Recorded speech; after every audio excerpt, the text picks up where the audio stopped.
All right, here we go. God damn it. Wednesday, Thursday, Friday, it doesn't matter what fucking day it is anymore. It's 2020. It's all the same. But tonight's special because I'm here with the lovely Amy Gabba from Ontario, right? Ontario? Yeah, Toronto, yeah. Toronto, T Ontario. dot. They still call it the T dot? I'm from Yeah. Saskatchewan. They still call it the T dot. I mean, I feel like everyone who doesn't live in Toronto calls it the T dot, but anyone who lives here just rolls their eyes at that. So, I mean, yeah. For That's you, it's acceptable. awesome. Yes, good. So we were talking a little bit. We're talking some little shit before we started recording here about gear and everything, and you know, obviously, the biggest thing is this fucking pandemic that's happening, and we're inundated day and night with all sorts of bullshit about this pandemic. I'm turning my fucking phone off. A lot of And pivoting, right? A lot of, what you thought it was going to look like versus what it actually turned out to look like. yeah, it's pretty crazy, hey? Yeah.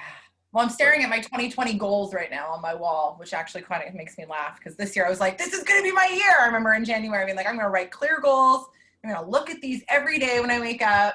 But like, yeah, travel to Nashville and play the Bluebird Cafe, write 30 new songs, record your second record, like do this in California, all these things. You're like punk rock bowling, go to Europe. Okay, cool. Good job. And now it's just like stay alive. Yeah, basically that's what now it's just like survival. Pay your bills and survive. Get a job maybe that you're not crazy about. As long as you have a job, you're lucky. Exactly. Yeah. That's the big thing for sure. You know what is fucked is talking to Americans on here and how little help that they had from their government with that shit. Like a one-time $1,200.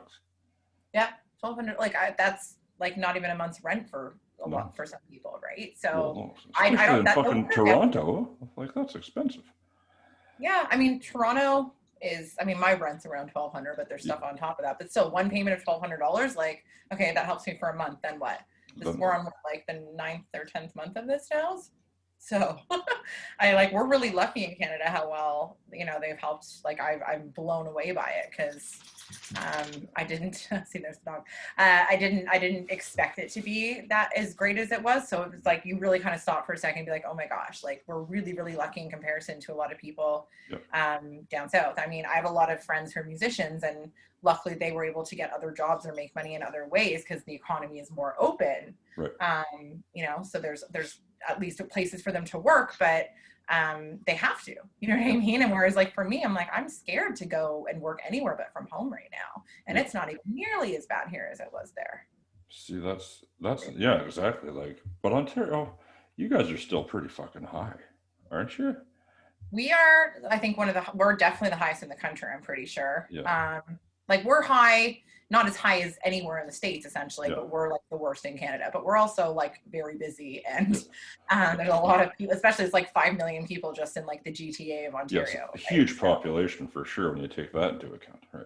Yeah, and then I mean, there's places where it's difficult to like to social distance. Like you can try all you want, but it's like it's freaking busy in a lot of these areas. It's almost impossible, unless you just stay home and don't go anywhere, which is really the smart thing to do. But then because all these cities and clusters are so close together, it's like so Toronto's like in pretty much lockdown right now, where you're only allowed to see your immediate household, go to essential services, and see they said like 1 or 2 essential people outside of your immediate household, which I assume would be like a significant other or like a mother that you're helping get groceries for or something taken care of. Right. But other than that, it's like there's cities in the like surrounding area that are like fully open. So a lot of people are like, oh, well, I'll just drive from Toronto to an hour away and go up to Orangeville and go to the gym there because it's open. Yeah. And then, so that's why it just keeps spreading and spreading is people just thinking, oh, okay, well, I can figure out an exception to this rule or how I can get around this. Yeah. And then, it's like, okay, well, that's not really what's meant, even though you're not going to get in trouble for it, you know what I mean? It's not like illegal, but it's like you're kind of, or people are depending on you to just make a smart decision. And I think that's what a lot of it comes down to too, is, no, I'd rather look out for me. I'm going to be fine. It's like, well, it's not about you though. That's, that so is my COVID rant, I mean. that's perfect. And that's the biggest takeaway from it all is that it's not about you, for fuck's sake. It's like, whatever, like, if I want to get pissed off, all I have to do is read some of the comments on Facebook about all the COVID articles, and there's just dumb shit after dumb shit after dumb shit saying all this. Well, the mortality is only fucking point, blah, blah, blah, blah. Like, more people die from hypothermia, just wear a fucking jacket. And, Yeah. you know, all shit like that. It's like, yeah, people still fucking die from it. I'm not wearing a mask because it's got this much survival rate. Like even when, you know, there were comments, as you know, to fuck you COVID. And as there always is going to be, and it's like, oh, I don't fuck with a song that tells me to wash my hands and wear a mask, blah, blah, blah. And it's like, dude, you're so selfish. Like, you hear these stories about one person that isn't feeling well that goes to a wedding of 50 people, and then 30 people from that wedding end up spreading it to more people. And that one spreader reaches 170 people total, and then 19 of them die. And it's not the original person that went to that wedding because they were like, oh, I'll be fine. It's all the other people that you affected, and that butterfly effect and that ripple effect. And you're not taking responsibility for that because you're only thinking about yourself. And then there's this fucking douche canoe. I don't, pardon my language. No, you can swear all you like. We're talking about fuck you COVID, so I assume I can talk like that. You can. Adamson's Barbecue here in Toronto. I don't know if any of this. Yeah. I heard about him. And there's like, I'm quoting numbers incorrectly, but like I want to say 150,000 in climbing and legal fees, like that people have donated to this like fucktard to help him when he consciously made a decision to defy public health orders and like open his restaurant, and all these big crowds are showing up to support him. It's like, I get that you're mad that things are shut down, but this is not the way to do it. And like, fuck you at the same time, because first of all, people donating money to help this guy, you know, with his legal costs because he like publicly and ignorantly decided to just break the laws. Like, no, that's on you. You chose to do this. You pay the consequences. That $150,000 will be going to people that are like displaced from their homes right now because evictions are still legal and they can't pay their rent and they don't have a job or trying to figure shit out, or just literally all the small businesses that could use it. That's what you should do with that, is spread that out to all the, you know, the small guys that you say you're with and trying to help when, you know, rich mommy and daddy are millionaires and you've never really had a tough one day in your life. So people like that really piss me the fuck off because people are dying up there, and it's just unacceptable. It's not okay. I agree with you 110%. Like, that is just so fucking stupid. We had a similar thing happen up here. Some guy had a big fucking Halloween party, and I don't know, there's like 200 and some people at this fucking party. It's like, first of all, how the fuck do you have 200 people at your fucking party, you dumb shit? Like, what the fuck are your you doing? Closest and dearest friend. It's just a couple friends came over, like, yeah, you know. And so this guy got a fine or whatever. It wasn't, I don't think it was anything significant, probably a couple thousand, two or 3,000, which is significant for sure. But should have been more though. Should have been way more. And people did the same thing. They went on GoFundMe and did the, or he went on GoFundMe and said, you know, can you help me out with this and that? And it's like, no. You fucking idiot. You should pay yourself. You made a choice knowing that was a likely outcome. Like, you walked right into that lion's den and then got upset that you got bit. Like, no. You knew there was that was there waiting for you. And now you're like, oh, well, you know, everyone will come help me. It's like, no. And all these idiots that are helping and donating, it's like, they should get fucking charged too. Yeah. It's like you were encouraging that kind of behavior. And you would never want to say something awful like, I hope that something happens to make you really get it. But at the same time, it's the irony that you see of people. It's always ones that are like, oh, COVID's not real. Fuck this. I'm living my life. And then it's like 2 weeks later, they get COVID and die. And you're like, that's never something you want to say, well, hey, haha. But at the same time, it's like, it's sad. But apparently we need those stories. You know, like how many times does it need to happen before you get it? It's like, you don't believe it or take it seriously until it happens to someone you love or you. Yeah, exactly. It shouldn't come to that. No, it should not come to that. But it's really, I get fired up on this subject. No, that's good. No, that's fine. I do too. It's been it's gotten to a point where it's like you have to just pick a fucking side, and that's it. It's not this middle of the road bullshit anymore. It's like, if you're not going to wear a fucking mask and stop the shit because people want shit to get back to normal so fast, then do what they're fucking telling you to do. That's the thing. You're not Nobody helping. is. They are delaying everything. It's like, I want to get the fuck back to normal. I don't want to fuck, you know, and I'll do whatever I got to do. I'm not a epidemiologist or fucking work for the CDC or any bullshit like that. I'll let the experts tell me what they know. I'm not one of these guys. Sorry, go ahead. Like, we are used to minding our own business, and then so we're like, okay, well, we can't, but no, like, this is our business because this affects everybody. And like, I'm at the doctor's office, like in a mall today, waiting to get like some blood work done, and I'm these idiots around me. There's like this 4 guys, no mask, nothing. It's mandatory in Ontario to be inside anywhere. Like, you have to be wearing Here too. Yeah. And I'm just like, I want to walk over and say something. And old me is like, no, I mean, like, mind your business. It's not your place. Like, no, but it literally is my place. Like, you're standing close to me without your mask on, eating a sandwich. Just like, you know, even though you know Toronto's in literal lockdown and you're only supposed to be out like for essential things, just like going, like, you know, recovering from a concussion like I am. I don't want to leave the fucking house to have to go get scans and blood work done, but I have to because it's literally a health thing. And you're just sitting next to me eating your fucking sandwich without your mask or anything and just laughing at all the idiots, quotation marks, you know, wearing masks around you. And I was just like, get the fuck out of here. Like, it gets you angry, you know, and it's just, you want to mind your own business, but at the same time, sometimes we as human beings have to realize we can't always mind our own business. Like we have, because when we do that, that's when things like, hey, like racism and you know, this whole, the Black Lives Matter like topic is another one. It's like, yeah, we can disagree about fucking pizza toppings, but I'm not going to disagree with you about being a shitty human being. You know what I mean? That's not agree to disagree when it comes down to you can't say Black Lives Matter. Well, agree to disagree. You know, you can't do that. That's or like the COVID thing, agree to disagree. It's like, nah, motherfucker, it's not how it works. Yeah. If you think this is all a sham and that you can't be taken seriously, you are not someone I'm going to want in my life. And I know that even when COVID's over, I'm never going to unsee you as that selfish, awful person. So I was just thinking that it's like when we get through this and things are back to normal, everybody's going to remember, or you're going to ask people when you start to form new relationships. So, did you wear a mask during the pandemic? Oh, no, fuck that. I was like, okay. They're going to remember. Take care, asshole. Their Instagram stories of them at house parties with 30 other people being like, hey, drinks with the girls, blah, blah, blah. And you're like, I get that you're lonely. I get it. But like, you're not even fucking hiding it anymore. And then those are always the people that are calling me up being like, hey, what are you doing for New Year's? I'm like, not going anywhere near your place. Because I know that not only will I be hanging out with all the people that are there that day, but pretty much everybody that you've seen every day for the past however many months. It's like, essentially, it's like everybody possibly has an STD and you have to live your life that way, knowing that being in their presence, it's like the same as sleeping with everybody they slept with, right? Like, it's like the same mentality. And it's pretty crazy when you think about it. It is pretty crazy. Yeah, I don't know. I don't know what's going to happen, but if people are still hell-bent on getting shit back to normal, then they better just smarten the fuck up. Smarten the fuck up. Dummy up, God damn it. Put the foil on, put the mask on, do what you got to do. Fucking, that's the thing. It's like, who are you mask? It's like, no, it's not like we do this because we love masks. Like, I fucking hate it. It drives me crazy. Yeah, but here's the thing. Here's what you do, though, right? So you go out, you put your mask on, you're inside, you get to your car, you get home, it's gone. You take it off.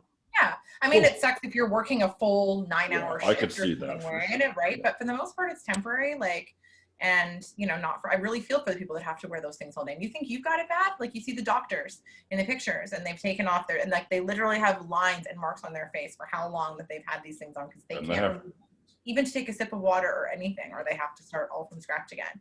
Yeah. So it's just like, stop your fucking bitching. It's like, if wearing a mask is your biggest problem, then like your privilege is showing. Seriously. Like, how lucky are you that is your biggest problem? Like the most uncomfortable that you are in life right now. You still have a house, you still have food, you still got your family, you're still healthy, you're not in a hospital, you have to wear a mask.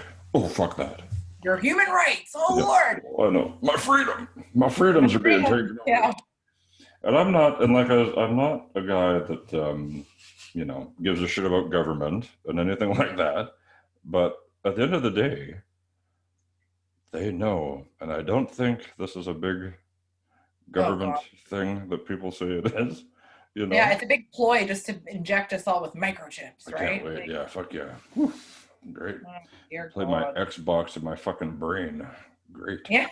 It's like everyone is thinking that the world's turning into those movies we watched in like the 90s about like, you know, the government just trying to, you know, like The Matrix meets Total Recall meets, you know, whatever those other movies are where they kind of, you know, they're trying to just control the whole world and everybody's whereabouts and whatnot. And that's not the case. I don't think. Well, and you know what? Fuck, seriously. It's like, just let whatever will be. I highly doubt that's the conspiracy at the top, but hey, let's roll with it. Let's see where it goes. If I'm wrong, sorry. I'll be the first one there throwing bags of dog shit at people. That's fine. Yeah, exactly. No, but I don't think that's... I'm wrong. I'll take responsibility for it, but I'll take full responsibility, and I'll let you know when I get vaccinated what happens, right? Yeah, exactly. I'll be first in line. I'll let you know how it goes. You can just let me be in that gold mine. Yeah. I'm going to be probably third in line. Let me give it a second. I'm for it, but I'm just going to give it a second to see. Yeah, I would probably do that too. Not, but you know what? At the same time, as you know, who we like, I think it's going to be like long-term care homes and you know, elderly and high-risk people first anyway. Which rightfully so, and rightfully so. Rightfully so, but I also, I'm sure some of them are kind of probably worried too, being like, do I really want to be the lab rat for this? But guess what? You guys are first. Yay. Ah, shit. We're the first. Yeah. And I trust me, I do not want to take this as me not being pro-vaccination, because I 1000% am. But again, they're like, telling like, this is the fastest in history. This has ever been done. And you're like, well, that's maybe a little bit concerning. That's not a selling point for me. Right. We're used to this now, so just make sure it's really, you know, don't rush it and cut corners and that kind of rush it, right? Yeah, you know, and that's, I mean, it's like, yeah, you had your polio vaccine, all the, you know, all the whatever, 10,000 different things that took so many years to come up with something. We got this in 6 months, guys. It's going to be fine. Yeah, exactly. You know what? If it makes me a little bit nauseous and whatever, and I can live with that, honestly. Yeah. So, I'm good with that. Well, the COVID, yeah, I'm glad that we're talking about it, because I know in the beginning, it was like, because people were so sick of talking about it, a lot of interviews were like, okay, let's not talk about this. Like, we're trying to distract people from it because we're trying to survive, right? No, I want to fucking talk about it. I'll talk about it. And now at this point, I feel like because of that, people just got too comfortable. Now we're not talking about it enough. And another thing I've noticed that's really happening is that, and I don't know if this is happening to you too, but I feel like there's a lot of mental health struggles going on. And I mean, myself included, like, I'm really having a hard time as we go into like wave 2 and second lockdown, and even just like mourning the loss of certain things, like, you know, dating somebody and getting to know them, but not being allowed to even go on that actual first date or go see a movie, or like, you know, just getting to know them. And I'm realizing how it's changed relationships, you know, like you're seeing somebody, but you can't do most of those things that you would do and have done your whole life to get to know somebody. So it's like, you feel like your relationships are even suffering, that you're really trying to like nurture and take care of, and you want them to work, but you have to get really creative and you really have to pivot. And again, like I said, mourn the loss of the way that things were. And I feel like people aren't talking about it enough right now. And I know I've had a lot of phone calls lately from friends being like, I'm in a bad place. Like, I'm not okay. And I feel like maybe because it's been going on for 9 months now, people kind of feel like, oh, well, we should be used to this. I'm not allowed to be upset about it anymore, and I'm not allowed to complain about it anymore. I'm not allowed to. It's like, no, you need to, because I feel like it's so bottom shelf paper bag now that, you know, people are kind of like, oh, well, this is how it is now, so either accept it, or then there's people that are just getting mad and, you know, going to rallies like at Adamson's barbecue being like, fuck this, I'm over it. So they're not upset. Barbecue, that's it. Yeah, they're harnessing that anger and that energy in a different way. But I feel like we really need to check in on our friends right now a lot, and our family, and even not our friends, just people that we know. Because I just feel like we're kind of getting away from that, where we're not talking about it enough, and we're not, you know, it was, oh, it's okay not to be okay, you know, in the beginning, but like, where's that gone now? Yeah, that's not there anymore. Why is that gone now? It shouldn't be. Like, it's more important now than ever, because we thought this would be done by now. And now we've lost almost hope, where we're like, oh, it's over when it's over. I just fucking take it one day at a time, because I'm just trying to survive. You know, and so many of us are just merely trying to survive right now. And that's what sucks too. It's like when people check in, it's like, how are you doing? It's like, oh, I'm surviving. But like, life shouldn't just be merely surviving. Like, you should be thriving. You should be, God, I feel like I just quoted Meghan Markle interview or something, but it's true. It's like, you know, it's not good enough to just exist. And I mean, yeah, right now we have to, okay, just get a job. Maybe you can't get your dream job right now, or, you know, go tour and travel and play shows like I want to, but you really need things to look forward to at the same time. And you need to find those little things, but then they become more fragile because there's so much more like resting. There's so many eggs in that basket now, where you make a plan and something to look forward to, and there's not as many as there used to be. So if that doesn't work out, then it hurts you all over again. And it's you know, another cycle of, you know, pain or whatever.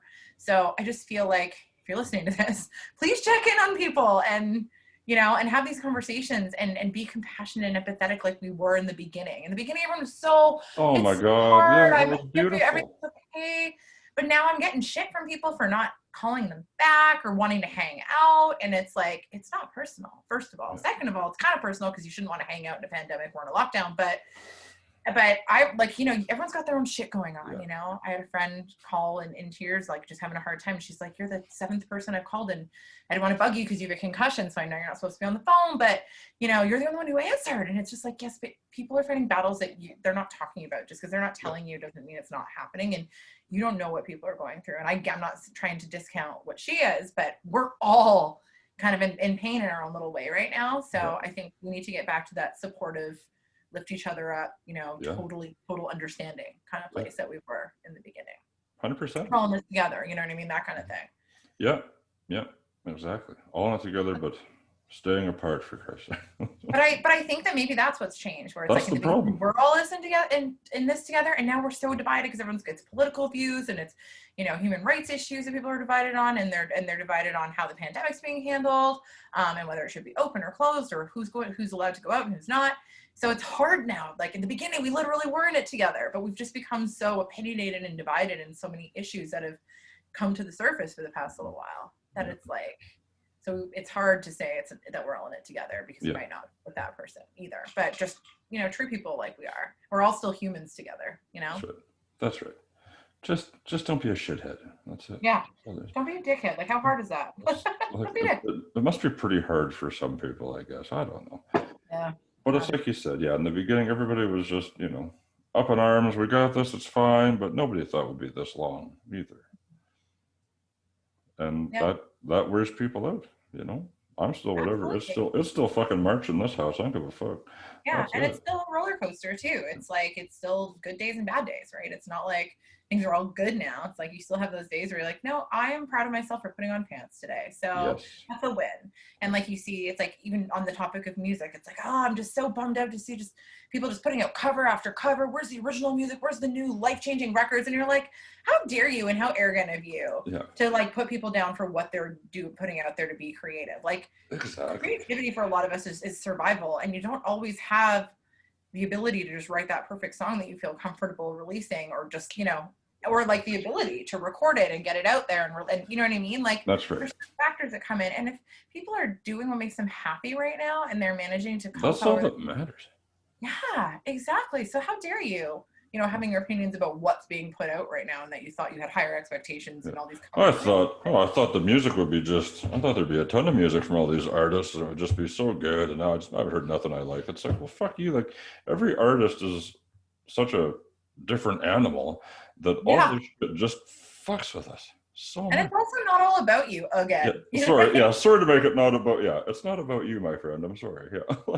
Yeah, exactly. It's like, you know, they're hurting too, and they're like, music is cathartic, and it's a way of like working through shit for me, and like I know a lot of other people. So anything that I've done, it's been because it's made me happy. I've done quite a few covers, and I've had so much fun, and I've gotten to do them with musicians that I probably would have never otherwise ever played a show with or worked with because of, you know, location or just opportunity. It's been a really cool kind of thing going on through the virtual music community and collaborations. Right. So screw you if it's not doing exactly what you think it should be doing. It's like the same as a guy on a dating app. Like, oh, I was looking for a girl that was more like this. And you're like, that's great. I don't care. Bye. You know, It's like, I'm sorry this doesn't please you, but this actually really pleases me. And I've made great built relationships and made connections with people. And now maybe we will play a show together in the future or work on something original. But there's a lot going on behind the scenes there that is really awesome and should be celebrated in the music world that I don't think maybe people are giving enough credit for, because it's, you know, not because it's not being done in the traditional way. Like for me, like I'm in a project with 4 other dudes, and none of us are in the same fucking country. You know, I got a dude in Finland, UK, the States, and me. You know, and we just send files back and forth, and that's awesome. And I met them on Twitter during all this bullshit. It's cool. It's fun. It's so neat, and it's like there's a lot of people who are open to it as well, because they are also feeling like that need to connect with people, and it's like we probably wouldn't have had that door open otherwise, you know, as much. It's a huge door. And I think it's a really beautiful thing, and it's been really fortunate. So there are some really good things happening. I've gotten to spend more time in a studio since this started in March than I have probably my whole life. That's awesome. Because I've just been connecting with so many different people and had that time also to do these things and to write. And so, I am writing and working on new stuff too. Like the covers are something that you can put together usually in 24 or 48 hours, which is really great. So if you want to put some content out there, it's awesome. But like even with Fuck You COVID, that was a lot of work. There's a lot of work that goes into putting something out. And that was only like half original content, because that song was a remake of the other one. So I didn't even really Fuck You Cupid, exactly. Yeah. So it's just like, there's a lot that goes in behind the scenes, and, you know, an element of also perfectionism where you don't want to just like release, you know, whatever it is that you write that one day and put it out there. And everyone's like, you know, we have to do our like things our way still that works for us, but we're also learning new things about ourselves every step of the way, and pivoting as we go, which is really cool. Right. Yeah, for sure. For sure. So how can you tell me how you got your concussion? Because I've had a Oh yeah. couple and they suck. Yeah. It's super embarrassing, and That's like fine. I'm not going into too much detail, Perfect. but I was late for a studio session. I think we were doing vocal pre-pro or something, and I was like carpooling with my drummer, and I dropped my phone, or I thought I dropped my phone, and I was like, we're gonna have like a 12 or 14-hour day in the studio. And like, this was when we were like phase 3, like we were open, we were allowed to have like 25 people in an indoor space, restaurants are open. So just before people call me a hypocrite, like I was allowed to be You're there. following the guidelines. Yeah. And so I like thought I dropped the phone, bent like looking for it. Yeah, like I got hit in the head with the car door essentially while I was looking for my cell phone. But like I was very frantic because I was like just not paying attention, and like we were late, and just very stressed out. So yeah, I got smoked with the car door, totally my fault. And yeah, super embarrassing. But it was like, I just knew something was wrong right away, because I'm not someone who ever gets like headaches or migraines. And I was like, okay, so of course I'm going to have a headache today. This makes sense. But Perfect. Yeah. it was like nauseous, and then the headache like every day, constant. And like I'm having memory issues. Like I have a really good memory. And that's what's really got me stressed out, where I'm like, I can't remember things, or I'm repeating myself, telling stories. Like I may tell the same story on this podcast twice, because my brain's just not all there. But like I have good days and bad days, but it's been about like 2 months now, and that's a really long time for it to be still sticking around. So trying to figure that out. But that's also been really hard, because to recover from a concussion, you're supposed to just not look at screens and relax and not stress. And it's been very stressful. And I'm in fucking lockdown. What else is there to do besides look at computers or TV or phones or whatever, right? And I can't go work out. I can't go for a run or do a yoga class, and probably shouldn't be with a concussion anyway, but like, what the fuck are you supposed to do, right? So that's been really, really hard for me, like trying to just kind of get through that, and just kind of navigating that in a time that's so weird like this right now as well. Just dealing with injury and job hunting at the same time. Because having a concussion makes it really, really hard to work. So yeah, for sure. That's fucking awful. Yeah. Oh well, it's, you know what I mean? Like, it's been, I think, probably the universe telling me I need to slow down, because I've never been one of those people that's good at doing nothing and just relaxing, because I've always got to be busy and always got to be going and working on something. So it's been good. And it's also taught me to ask for help, and like build relationships with other people, let people in a little bit more, because I need them. And that's been really good for me too. So I always like try to find the positive in bad things that happen, because good things, you know, as much as this is awful, it got me out of a really terrible job for a dog rescue that was just literally shattering my soul, and I desperately needed to get out of that, and they were really awful about the injury. So it was really, really nice to actually have an excuse, like I needed to go. It was great, because I was never going to quit, because I'm, you know, that gotta save all the dogs that I can. So but then it also, like, it's just teaching me to take it slow and to take it easy a little bit more too. You know what I mean? Be selfish and say no, you know, sometimes when you need to. So there's a lot of really good life lessons in there too. And I think that's the whole thing that comes back to this pandemic is, you know, we could sit here and we can be really heartbroken about it. And it's okay to be upset and to feel our feelings, and we need to do that too. But we also need to like find that silver lining, and that, you know, the other things, the good things that have come out of it, because it's not all bad, and there are good things. It's taught us to really slow down and to reconnect and to realize what matters and focus on what matters. And that's right.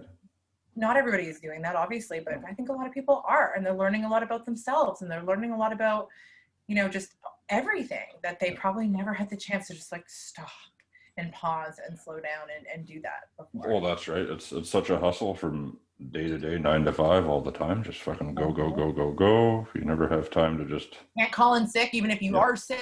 You know what I mean? Like, I hope that, you know, and with everybody being able to work from home and stuff now, or some, I hope that there's some changes made for all this shit. Like, that's just fucking ridiculous. If people are sick, they should be allowed to be sick and not have the shame of like, oh, you fucking, yeah, I bet you're sick, you know. Yeah. You asshole, can't come to I work. wonder how that works even more now though, with all the like work from home like increasing, because it's like, I'll be like, oh, well, you're at home, so you're sick, but you can work through that. You know what I mean? It's like, no, but I bet like people will be less understanding in that, like more understanding if you have a job where you need to go out and be near people. But if you have a job like I have, like working from home, I've never called in sick, but I wonder what it would be like. Like concussion's one thing where it's like they can't argue with that. They literally can't be like, oh, you can just work through it. Because I tried to come back for one day and my head almost blew up. But but like people who actually do, you know, get COVID or get like, how sick do you have to be before they're going to be understanding and be like, okay, take the day, even though you are at home. I just hope that people are still saying, you know, they're not being like, oh, well, you're at home, so it's even better. So, you know, you don't, even though you're sick, you can still work from your bed or whatever. And it's like, maybe we want people to rest and get better and recharge and turn off and turn on again. And I feel like that's, I feel like that's the big thing that everybody's missing in all this, is that you guys just fucking slow down. Take it easy. And that goes for employers too. Like, fuck off. Everybody's doing their best. Well, exactly. And I think that's almost how this problem started too. No, like everyone knew that it was coming. Like there was, like it was always this little flashy thing. My wife fucking called it. She called this shit from the second she saw this news report from Wuhan, before it even fucking made it over here. She's like, pandemic. I was like, all right. No. Yeah, no, calm down. No one wants to believe it. But sweetheart. Don't there were warning signs everywhere. And people continued to fly all over unnecessarily. And like, even when it started to come to the cities, everyone was still going out every single day. No one showed a shred of slowing down. No one gave a fuck. And it's just like, you know, what did you think was going to happen? No one slowed down and no one was understanding. And still no one, like, I still went to work like with a cold during that time because I couldn't call in sick to work and they were going to get mad at me. So it's just like, you have to, you know, like we have to unlearn, I think, a lot of those bad habits coming out of this, that we need to be like, okay, we need to learn to listen to what just happened and learn from that and really take from it what we can, but what needs to change. And I hope that, you know, when I was like, I just can't wait to go back to the way things were. It's like, I don't want things to go back to the way they were. I hope it doesn't. There has to be. I think that things do need to change and shift.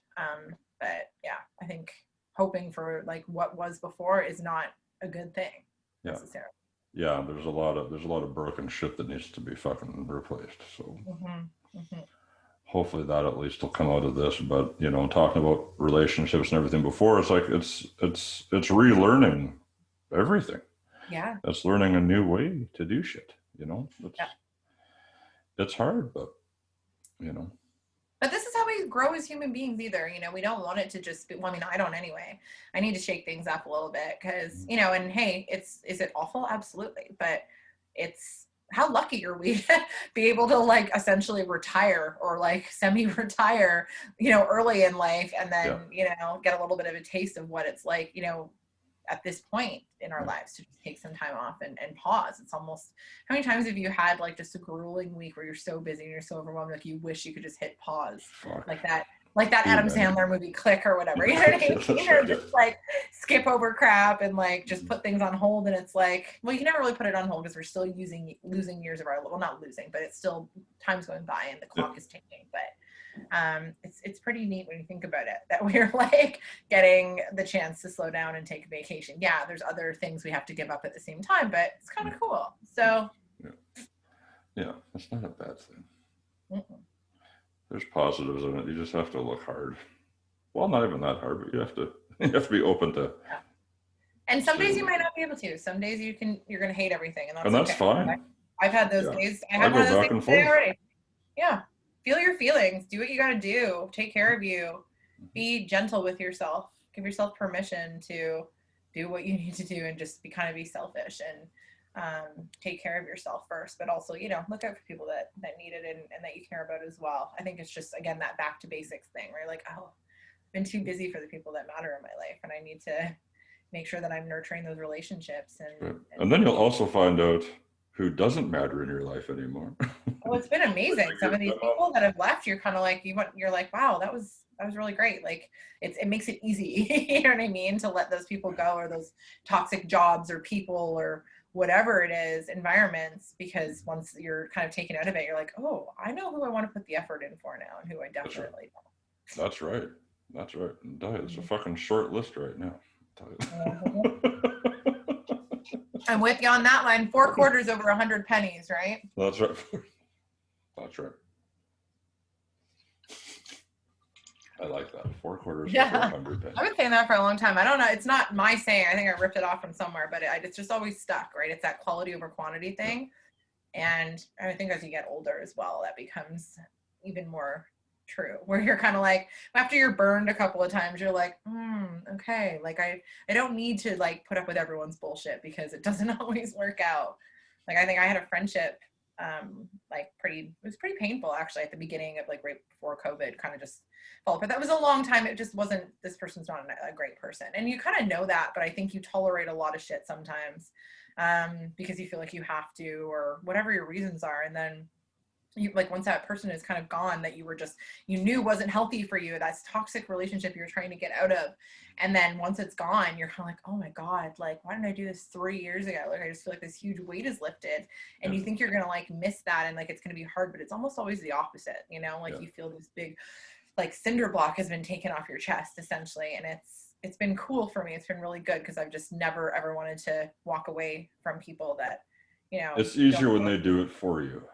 It really, really is. And also like, it's a matter of, you know, if you cut somebody out, like they chances are they handed you the scissors. So, you know, you got to let yourself know that it's okay to walk away from things that no longer serve you, because, you know, and sometimes it's personal and sometimes it's not, but the whole point is that we can't keep these things around that drag us down and make us unhappy, because life is just too fucking short. So I've loved that lesson through it, being like, oh, okay, I don't have to have everybody around me all the time that I don't want to be there. Well, you find, you know, maybe you find more strength in yourself you didn't know you had at the end of the day. You know, all these guys that are like the social butterflies that just, you know, and I always laugh when I saw that. I'd see this one meme online. I would say, just a reminder for introverts to check on your social friends to make sure they're doing okay. Yeah. That's absolutely. But I mean, that's also another thing too, like when the world was social before, you know, you run into a lot more people. So maybe you're like, oh, but I didn't know I'm going to run into them. Like, and now it's just kind of like, oh, wait, like that shit is so trivial. It doesn't even fucking matter anymore. You don't care. Just like, no, now I'm stronger. And I'm like, I stand behind my choice. I don't care if I run into you. Like, because, you know what I mean? Like, we're just kind of having this like paradigm shift in our lives right now. We're like, I am not tolerating this shit anymore. I'm not putting up a problem, man. That's right. If I don't like it, that's it. Doesn't take long anymore. I'm not going to sit there and fucking put up with it. It's done. Short list. Exactly. And then you just gain more power from that. You know what I mean? You just feel more confident and better about yourself. You're like, ooh, I really like that battery boost I got from that. I'm not saying go out there and break up with everybody in your life, but it's more about... I mean, but if you want to burn some bridges, I'll hand you the gas. That's fine. Yeah. It's a good time to do it. This is a good time to just wipe that slate clean. Just start over. We're coming into the 2021. It's going to be huge. Yeah, you like get the chance like to be who you want to be, you know what I mean? And this is like you're handed a gift of like hitting reset right now. So yeah, like I said, we are trying to survive in the meantime, but this is how we learn about yourself and figure out what it is that you need and what is going to make you happy. And you actually have the time and energy to figure this all out right now. So don't waste it. Absolutely. That's good. Well, when did you... I want to know for you, because you are such a good goddamn singer. Like, I saw that cover you did of the Lady Gaga song. Oh, the Million Seasons. Fucking perfect. And I'm just wondering, when you got your start in music, who was like the first artist you heard that you're like, I want to fucking sing, man?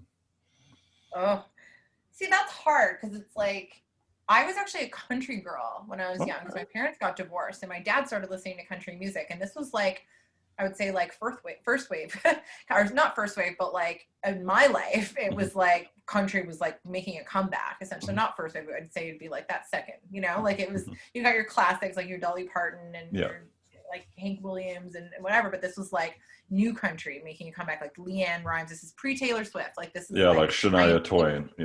Shania Twain, Leanne Rimes, like who else was big? Like Garth Brooks was just getting huge then. Like man, like fucking legend. Like they were all just getting like started. And I wanted to be Shania, and like so I knew every word to every single song. I just like I remember in the 3rd grade wanted to sing a Shania Twain song for the talent show, and I auditioned with Whose Bed Have Your Boots Been Under, and I went to Catholic school, so they're like, you can't sing that here. It was so funny. My mom was pissed, but it was fine. I ended up picking a different Shania Twain song that wasn't about sex in the 3rd grade. That wasn't about sex. Yeah. So I really, and then I think after that I just started to grow outside of the country scene, and I loved singing Whitney Houston songs a lot. And like Aretha Franklin, I discovered those two, and I was like I was singing Respect at like every competition I possibly could. And then I feel like I grew out of like that more into I was like big into like Kelly Clarkson and like even Carrie Underwood, like a lot of those like American Idol singers, because they were just so strong and they sang really challenging songs. So that was when I really, and like Mariah Carey and Lady Gaga and like just those big voiced kind of women that I started really dabbling into that, because I started to be like, oh, I can belt out those notes too. Like I can hit those ones. So fucking can. and then I kind of just like got into punk a little bit in ska later. Like it really was later on in life, where it was never like, oh, I heard Gwen Stefani and Love No Doubt wanted to be like that. It was more like I got into like Real Big Fish and Mad Caddies and these bands where like these people are really good. They're really good singers, but they also have these incredible horn sections, and you're always dancing and like just Mighty Boss Tones, Mighty Boss Tones. Oh, Mighty Boss Tones. When the impression that I get comes on and you're live seeing them, and like the energy in that space is just like there's nothing quite like that. And that's the dragon, I guess, that I always chase with ska music, is to try and write something that makes people feel that. Like no matter how bad your day was or how shitty it was, as soon as like a ska song that really rips gets going, you're just like, oh, you know what? I like forgot about all the garbage going on in my day for that, 2 minutes and 45 seconds. Now it's back. Right? It's always under 3 minutes, almost always, right? Yeah. But that's kind of like the chronological order, I guess, of like, I want to do that. And I still, every day I'm discovering new people or new bands or new groups where I'm like, oh, I want to do that too. So I'm always shifting and kind of chasing a new thing. But the Gaga thing was fun. And like, even right now I've been like working on like a Paramore cover. So I was like, holy shit, this is actually really hard. Like Hayley Williams is really good, and it's really like challenging singing. So I'm always kind of trying to do stuff like that where it's hard and see what I can do. See what you can do. That's cool. Yeah, that Gaga cover was awesome. Like I know Emily from Anti-Queens. Yeah. And she's amazing. She was on Funky Moose Records podcast, which I know you're going on, and that's how I got your contact. These guys sponsor that podcast, so what up, Joel and Mark? Hey guys! I think Joel just got his masks and stuff today, actually. Nice. He got the merch, so he posted that online today. It was pretty cool. That's awesome. I'm loving these fuck you COVID masks that people are into. So, but I like keep thinking about it. I was like, I wonder if they're like offending people walking around wearing them, and I hope so. It can't be any more offensive than apparently me wearing a Black Lives Matter mask. Oh my God. In redneck Saskatchewan, if you want to piss people off, wear a mask and then wear a Black Lives Matter mask. I'm from Calgary, Alberta. Okay, so yeah, I'm not going to get into it because I love my hometown, but I've definitely had some arguments with people about some disagreements, yeah. And some discussions. Also, actually, I've like also had some people be like, okay, I'm calling, like, I need to understand why we disagree on this. How like legitimately, let's talk about it. And I love those conversations. I encourage them, but there's also some people that you're just kind of like, you're just never gonna, I'm wasting. There's having a conversation and trying to like educate or at least learn from this person. Then there's just no, go fuck yourself. You're an idiot.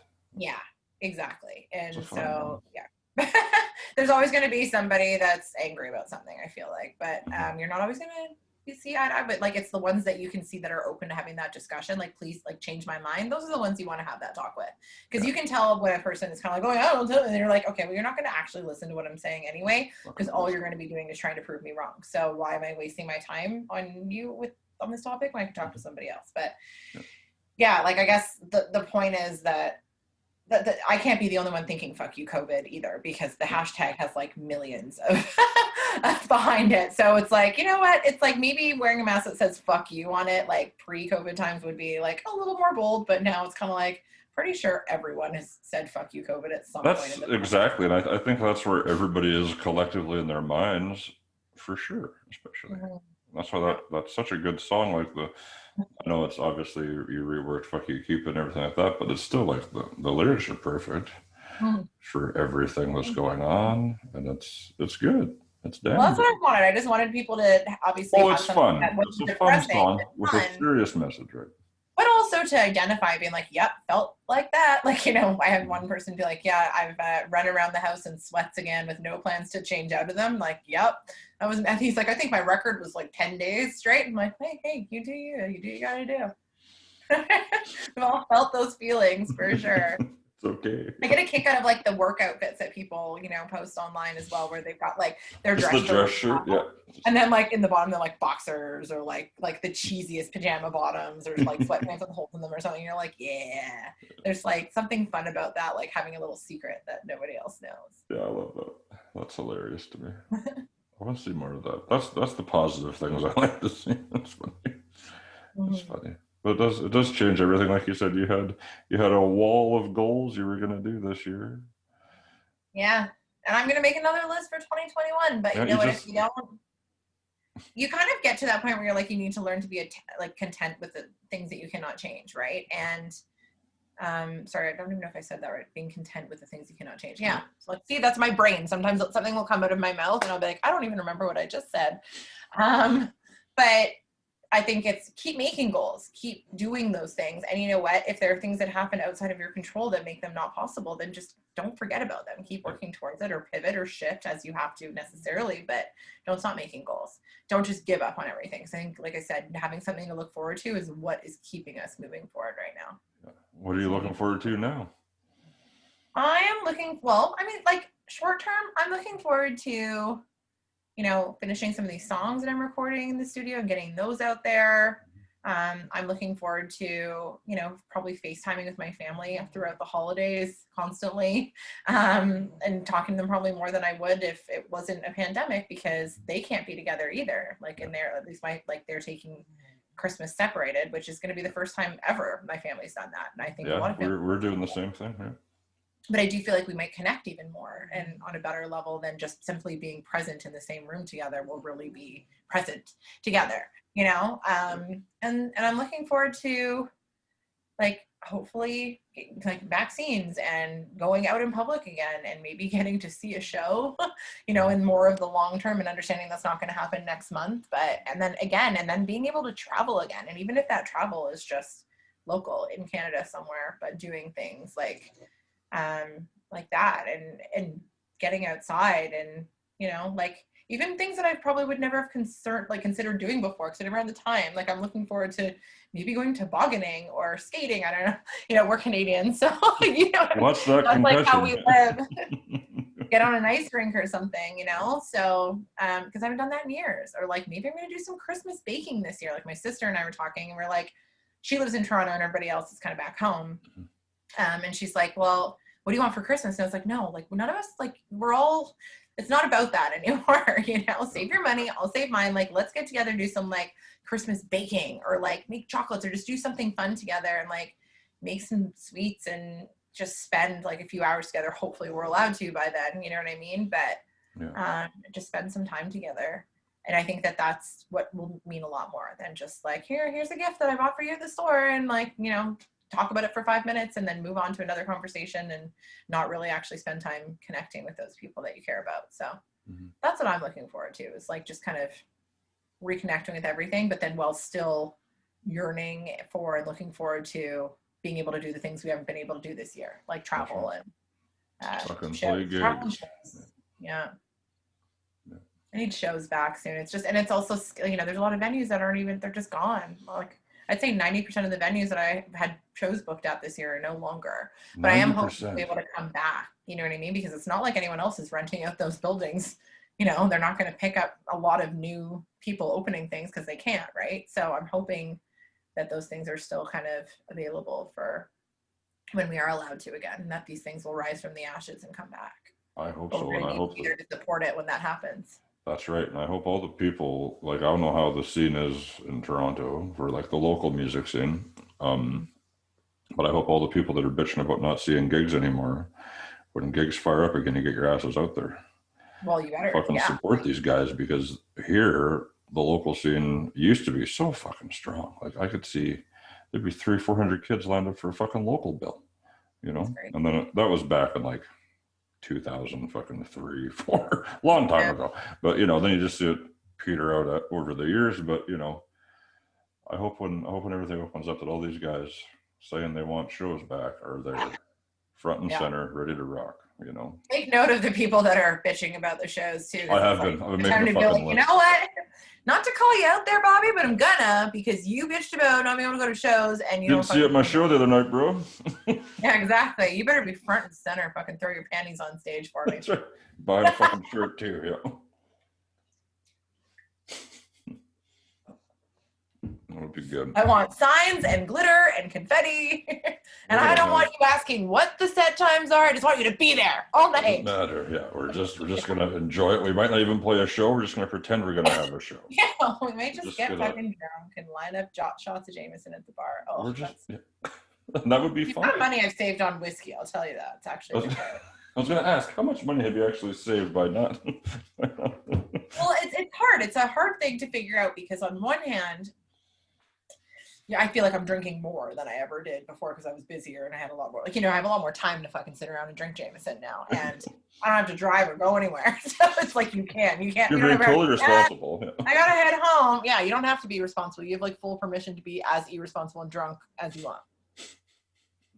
So I'm sure I've probably spent about the same. I'm sure it all evens out. Like technically, if I would have drank as much as I normally was before the pandemic, then I probably would have saved money, but I feel like the quantity has increased.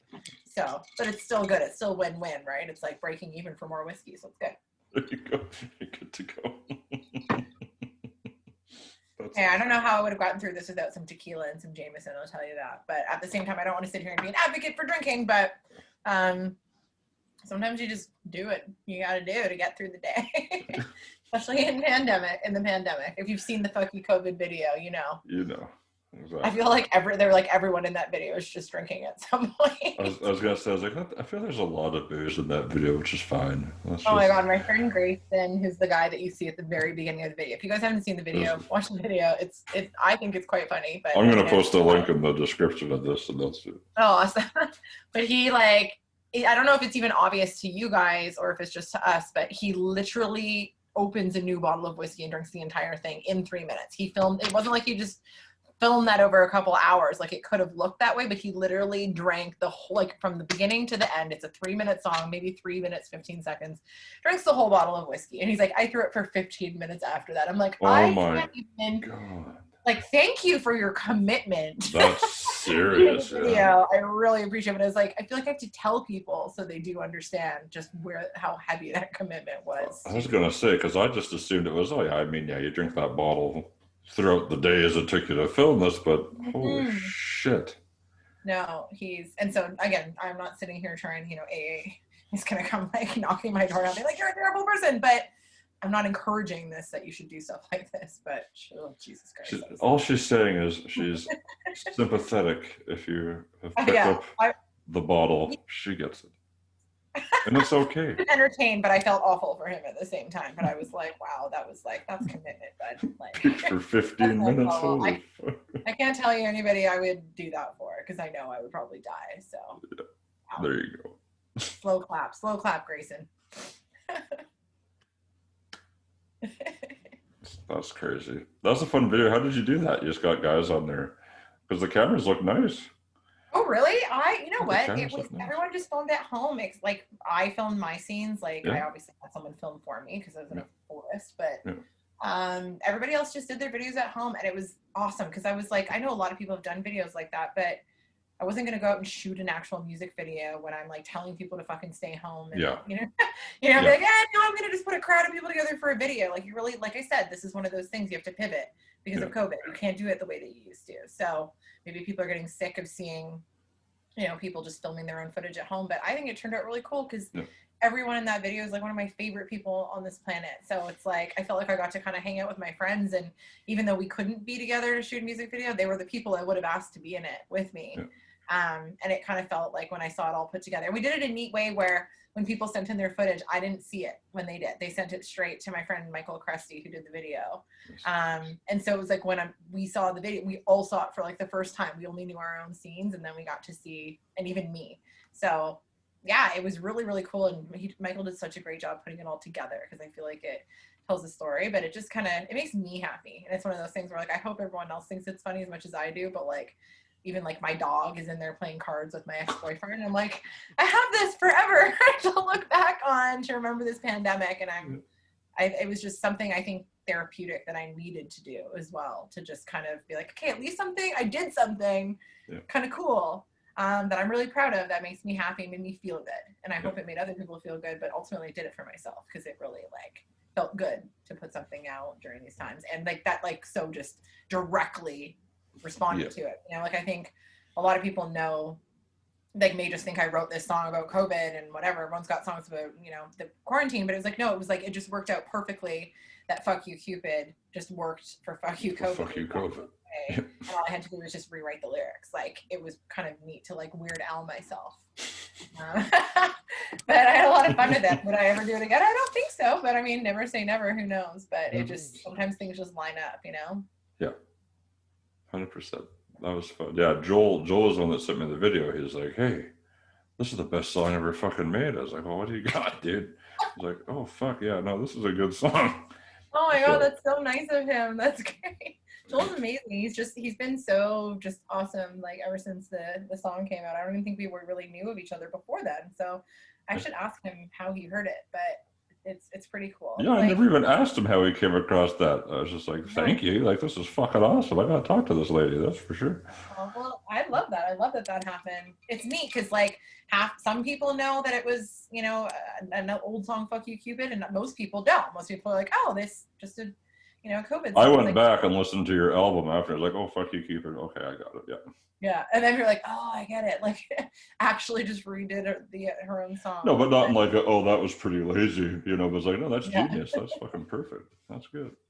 Started as a joke, and then it became like, I think someone put the joke on Reddit. It was like in a Reddit thread. So then people started sending me shots of it, and I was like, okay, like, why not? I'm like, maybe it's a little bit cheesy, or maybe it's not. But I was like, why not? Why would I not want to do that? It would be fun, and it would be something cool to do. And like, the record's been out for like a year and a half now, I guess, but I'm supposed to record the new one in April. And then obviously this all happened. So I was like, just like itching to put something else out. But because the other record had been out for a while, I was like, well, is it, you know, weird to release a single like a year and a half later off a record that's been out for a while? So it was just a chance to kind of do something cool. And that's still kind of brought it back to basics from the beginning as well, and still kind of brought that connection to the EP, which I love so much. So I'm excited to put out something new, but I like that EP is just so, you know, my happy accident that kind of just came out one day, and it'll always be my favorite, I think. So it was kind of cool to just like go back to that again by doing this song. Yeah, that's awesome. That's fucking awesome. I look forward to whatever you do next. You got a fan here for sure. That's good. Thanks. Yeah, I'm looking forward to it too. Who knows when it'll happen, but I mean, there's always, you never know what's going to happen. Sometimes you just like, it's just anything this has taught me. It's like you have no idea what's going to happen. So maybe it'll look totally different than I think it will, but I can't wait to find out. I think it's one of those things to look forward to for sure. Yeah, 100%. 100%. Well, my dear, I've enjoyed talking to you. You've got to be getting tired now. Why don't you take 2 minutes, tell us where we can support you online, how we can buy one of these Fuck You COVID masks, everything. Oh, okay. So you can go to amygabba.com. There will be merch there. There's CDs, there's masks, there's everything up on there. And like Instagram, it's Amy Gabba _AF. So Amy Gabba _ almost famous, essentially. And then what else? Facebook, Amy Gabba and the Almost Famous on there. I don't do Twitter. I've been told that's a bad thing lately, but Twitter is it's just too much social media for me. Especially being cussed right now. I'm like, oh, I love social media because I get to connect with everyone. I think that's how I connected with you and Joel and everybody. But sometimes I just get so burnt out and exhausted by it. So I like to stick to the ones that I understand. And I like, fucking love Twitter so much. Yeah, there are dickheads. Maybe one day I'll try it out. But as of now, I do not tweet. I just let like. me know. Let me know when you're gonna. Let me know when you're gonna Oh, start, because I've got this radio station in Germany that always tweets out who he plays. So we just started doing hashtag Amy Gabba. oh my god, that's hilarious! I should. You know what? It'll be cool to get on Twitter and maybe like just do some like lurking through history. I wonder if you can see that and be like, "Ooh, is there a hashtag?" There will be. I just will. Sometimes I'll peek on Twitter to see Trump's tweets because it's just like you can't believe there's that much stupidity out there in the world. But it's mostly for the comebacks that I love, like the way that people just like completely just like. Oh my god! Yeah. Come back on it. He'll say like, something. I live for that shit. Hi, puppy. What kind of puppy you got? You got two puppies. I got two. This is Bonzo. Yes, Bonzo. like from the Ramones song. Nice. And he's a rescue. I've only had him for like 2 months. Nice. And he's hard to catch because he's a quick little thing. And then I have Ruby over here. She's a King Charles Spaniel. She's asleep on my bed, but Nice. people will probably hear her snoring throughout this interview because she definitely snores. She's an older. She's 10 now, so That's awesome. she's an old lady. She gave me the eyes now, so. That's awesome. Well, yeah, man, it was fun talking to you. I'm glad we did it. No, so fun. Thank you so much for having me. I really appreciate it. Yeah. And I can't wait to hear it. Well, nervous to hear it, but I'll hear it after. I hate the sound of my own voice. I don't know. It's funny. Like you can sing and you can listen to it. Yeah. But you're a singer, so how could you? Yeah. Yeah, but when you're not used to talking, right? So it's like you're used to hearing yourself sing, but when it comes to like the sound of your speaking voice, like the more interviews I do, and then you listen back, like, oh, do you really sound like that? But I feel like everybody kind of feels that way too. Yeah. I still feel that way, and I do it all the time. It's one of those things. All right, my friend. Well, we'll talk to you soon. Stay safe out there. Good luck. You too, and please stay in touch. It was so nice talking to you. Likewise, I will. Okay. Bye. Bye.